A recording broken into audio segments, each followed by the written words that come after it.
Kia ora koutou, my name is Dauniika Maclean and I run a business called Board Administration Services which provides bespoke governance administration for boards, trusts, charities and really any kind of company that needs that kind of administrative support. And we're specialists in minute taking. I also provide implementation of board software as well as help with board reporting and really anything else that a company requires in that governance process. So what a brilliant person to speak to about effective board minutes. Thank you. Everything about it.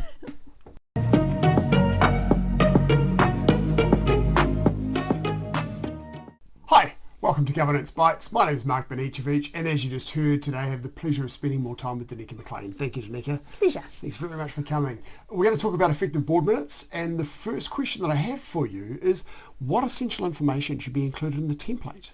Sure. Well, the template should have most of what's on the agenda.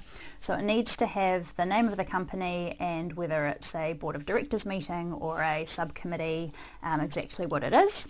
It needs to have the time and date and location of the meeting. It needs to have the names of all the attendees, and that should be differentiated by board members, so the directors, and then attendees, which would be your executives and your guests, those that aren't actually members of the board. Then you should have what's on the agenda, so the number and the agenda item, as well as any resolutions or approvals that are required, and then the close time of the meeting, and also it's quite good practice to have when the next meeting is going to be. Right, so some of that will be part of a standard template, and then some of it will be things that you'll prepare before the meeting where you'll pull out the template and start populating certain information. Yeah, that's right. So your template would be the name of the company. You wouldn't know in advance what the agenda items were going to be until you had the agenda. So certainly when the time came to do the meeting, you should pull the agenda out and you should put those agenda items in, and you should take word for word what the resolutions are in the board papers and populate those into the minutes, because that should be reflective of what's there in the papers. So is there any other preparation that you can do in advance? Reading the papers yourself, I think, is really critical, especially if you're a board secretary that is contracting to a company and doesn't work there and have that company knowledge. Reading those papers really gives you the context of what's going to be in the discussions, that you can understand what those discussions are, because sometimes they are quite separate and very specialised in terms of what that topic is, and if you don't have that context from what's written in the paper, what the directors are getting as well, then you're not going to be able to understand it enough to be able to accurately summarise for the minutes. Right. And how much of the minutes are you taking during the meeting, and how much of it is tidying up after the meeting? So I personally take raw notes during the meeting, so I'll write down the essence of all of the conversations that are being held, all of the key details, taking a really strong point to notice any actions that are talked about, any kind of follow-up that's talked about, any decisions, obviously, and then I go away and I summarise what I've written down in my notes using the board papers for that context. So it's a much higher level summary than what the verbatim discussions are. Yes, of course. What are the legal and regulatory requirements for board meeting minutes in New Zealand? In New Zealand, it's law to have board meeting minutes for all meetings of directors and subcommittees. That's the New Zealand Companies Act, states that in section 189 that directors and its subcommittee meetings minutes must be taken and kept. The signed copies of those minutes will be official company record. Right. And the Incorporated Societies Act, I think, has a similar requirement. We have a huge number of very small companies in New Zealand that also have directors. Is there a requirement to have board meetings? Yes. Right. So we probably even if it's one director in the company, you are still the board, and you need to have at least one meeting a year to sign off your... Which is probably what the accountant is doing as part of it, right? Yeah, generally. So if you're a sole director or sole trader, then you just generally... That's how most companies will meet that requirement. Yes. Because I think I looked up yesterday and there were 770 odd thousand companies in New Zealand, And most of them, I'm sure, are 0 employees. In fact, I think out of the enterprises in New Zealand, 73% have no employees. Really? Wow. Yeah, there were 605,000 enterprises, according to Stat New Zealand, and 73% have no employees. Wow. So there'll be contracting firms and things like that where if they're probably not formally having those sorts of meetings and taking notes, which would mean they'd be relying on their accountant to meet that legal requirement. Yeah, I mean, they should still be signing those. For, Yes. with their accountants, they should have knowledge of what they're signing and keeping records of that. Yeah, the interesting thing that I find is that the process of having governance meetings, no matter what size your company is still valuable. It's thinking about how the company's running, thinking about its future and risks associated with it and so forth. But Absolutely. anyway, we'll get off topic a little bit. What's the most efficient way to capture the essence of the discussions without recording verbatim conversations? It's really focusing on not necessarily what the executive is telling the board, because they're often repeating information that's in those board papers. It's really the conversation that the board is having, any questions that they're asking, any actions, obviously, that they require, any kind of follow-up. You kind of have to keep a knowledge bank of what's relevant to the company and the industry. So finance and insurance, for example, is a lot of focus on customer conduct, solvency, those kinds of key things. So you need to really focus on discussion around those key points that are relevant to the industry, as well as anything that's relevant under company law. When you're taking notes, are you taking notes of who makes certain statements among the directors, or is it purely what's being said? In the minutes itself, it should be reflected of the board, because the board is considered one entity. There are some situations where you might say XYZ asked this or said this or dissented or noted that they had a conflict, then you absolutely talk about someone as an individual. But in terms of decisions, it's always the board as one single person, one entity. So when you're going away and writing those minutes and summarising your information, then it'll be referring to the board. Yeah, and you wouldn't say, Mark asked why blah, blah, blah. You'd say there was a question, or the board questioned. Yeah. Passive voice. Do you ever find yourself in a position where you're going back to an individual director and asking them again what they said? Or I guess after 15 years you probably don't have to do that very often. No, it's a really good question, because I do. Sometimes you just can't capture the full kind of essence of what was being discussed in real time fast enough during the meeting. And if you haven't recorded it and you don't have something to go back to re-listen to, then I do need to go and just check and kind of make sure that I've got down what was being said. More with the executives rather than directors, just making sure that the conversation they had, especially if it's financial or legal, and there's a very kind of nuanced conversation that went on. Getting the facts. Getting the facts right. The way that they're worded. It just need a little bit of help with that. Yeah, that's understandable.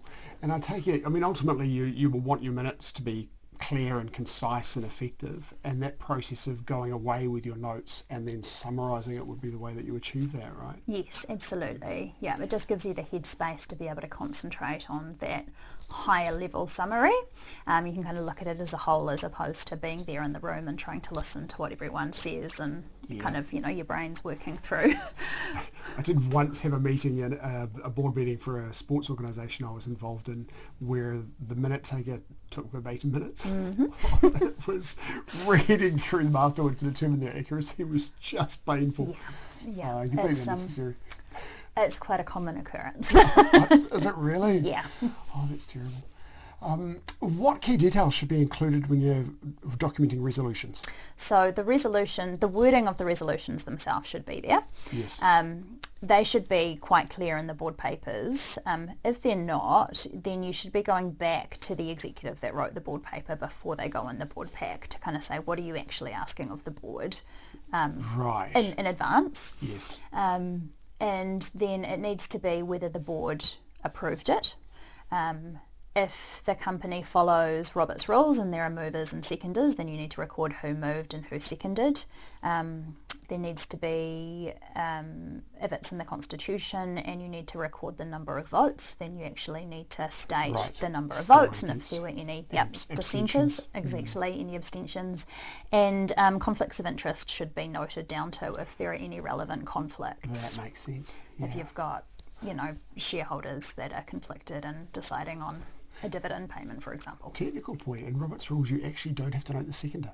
You do note the mover, but not the seconder, because in Robert's rules, the purpose of seconding a motion is purely to say, yes, let's discuss this, not to agree with it. Well, there you so go. It's actually quite possible for the seconder to vote against a motion. Wow. The other thing that a lot of people, in fact, I've seen a lot of constitutions get wrong, is this concept of the chair or the president having a casting vote. And that's, again, I think, a misreading of Robert's rules, because of course every person on the board should have one vote, not having one person getting a second vote. But the point is that the chair or president doesn't actually cast the vote at all unless it changes the decision. And you need a majority to pass, so if it's equal, it doesn't pass. It's that simple. There's no, let's have a casting vote. So the only time the president casts their vote is if the votes are tied and they want it to pass, then they'll vote for. And if the votes are one-off being tied, or one in favour, and they want it to not pass, then they'll vote to bring it to a tie. So that's technically, it's interesting, isn't it? Yeah, I hope that's not in many constitutions these days. Yeah, but I've seen it. Yeah, actually, even recently, I've seen constitutions that say the president has it literally in the constitution. The president has a casting vote. Not so much in big companies, of course, but in smaller entities. Yes, a bit of a side note there for you. What is the process for reviewing? Once you've actually documented the minutes, what's the process for having them approved and finalised? Well, the draft minutes should go to the chair for review initially. Some companies, the CEO might like to look at them first just to make sure that there's accuracy in terms of what was discussed. Yeah. It's important that there's no bias that's put in if they're going to an executive first. So kind of best practice is that they go straight to the chair for review. Right. Once they're reviewed, they should be circulated to the rest of the directors, but they're not approved as final until the entire board approves them at their following meeting. Right, okay. And how do changes come about? So the director says, no, that's actually not what we agreed. How does that happen? Well, that should go to the chair and it should be discussed as a whole board. Right. The board needs to decide. It can't be just one person changing the minutes. Yes. Yeah, so that's really up to the chair to bring that up at the board meeting. So that actually waits till the next board meeting. You don't do by circular resolution between board meetings? You can, but general practice is it's the next board meeting. Okay. That's where that discussion and approval would happen. Right, so in the board meeting, somebody would be saying, I want to note a change to the minutes, you potentially changing the minutes on the spot and then approving. Yeah, okay. Precisely. Right. By all means, they can, in advance, query something in the minutes, and if the board secretary agrees that should be included, can put it into the draft and advise the chair that change has been put in there. Right. But generally the role of the board secretary is to have to take an objective record of the discussion. Yes. And write that down as they heard it and understood it. Right. Okay. Where and how should the approved minutes be stored? So you need to store them in the company records. Most companies do that digitally these days, of course. But they should be filed in an organised way in one central place, generally having them kind of locked down so that they're confidential. It's not just general company record. They should be easily accessible for auditors, to be able to provide to the auditors. Yes. And if you're keeping physical records, then they should be in one spot. So you might have a minute book, or you in might 1973. A big bound leather book that you paste the minutes into. So it'll either be in a secure place on the company's server that only the board can access, or potentially these days in board software like Board Pro or Diligent. Yeah, if you've got Board Pro or Diligent, and those will hold the approved minutes. And if you don't have software, then the approved minutes should be kept as a PDF. You shouldn't be able to edit it. Yeah, of course. How long should they be retained? Indefinitely. Legally for, I think, 7 years or 10 years, but there's really no reason to dispose of board minutes because that's the record of the company's history. So they should be kept. Okay. Forever, really. You're right. In which case, I was going to ask you about the protocols around disposal, but I guess the answer is don't. Don't. If you do for some reason, or like if there's a duplication, if you've got a physical copy, then I think just secure destruction or, whatever your company policy is for destroying confidential documents. Yes. Are you involved in many boards that have physical board packs these days, or are they all digital? They're all digital now. Digital, yeah. Because I was just wondering whether board packs would also be destroyed securely after board meetings. Yeah, I mean, when I first started out, there were physical board packs, and I would print and bind all of them, and then I would collect all of them afterwards, unbind them to keep the bindings, and then put them in a secure document destruction bin. Yeah. The CEO would keep a copy of the board pack and would literal like archive boxes of filing. Right. Yeah. These days it's all digital. Yeah, these days it's all digital, and you should keep a copy of the board pack. Yes. As well. It should be viewed contemporaneously with the minutes. But again, most companies run board software systems these days, and that obviously keeps all the board packs there. Certainly large companies, because some of the board software is quite expensive, right? So that's better. Yeah, a lot of the smaller ones too. Board Pro is quite reasonable in comparison to Diligent. Stellar boards are somewhere in the middle, but that kind of Board Pro is often used in smaller organisations, SMEs, incorporated societies. It's got not-for-profit pricing, school pricing, so you see that used quite often. Yeah. Okay. Final question for you. What's the best advice you've received, either as a director or as a company secretary? Probably that be prepared point. So both as a director and a co-sec or board secretary is reading the board papers, I think is the most important thing you can do to be prepared for the meetings. Right. I can imagine that. Going to a board meeting in the role of board secretary, the international sports organisation I was on, I took the minutes of those meetings. I could not do them without being prepared. Yeah, you very much, as you say, completing a template, having the agenda items and so forth was all of that in advance, absolutely. Yeah, if you don't have that context and information in advance, then you're on the back foot the entire time, and you're kind of scrabbling to kind of write down and compute what's being discussed. Right. So. The crazy thing about the minutes that I took is the way we were trained. We just used Robert's rules, so you'd only record motions. Yeah. There was nothing around the discussion. So going back to board minutes, 6 months or a year later, where you're reading through and going, well, what actually happened? Yeah, exactly. There's no history. There's no context to the decisions. And I think Robert's rules is a bit outdated these days. And in the modern world, we often don't do movers and seconders, and we really, really record the substance of the discussion, at a high level, certainly a summary of, but to show that history of the company, really.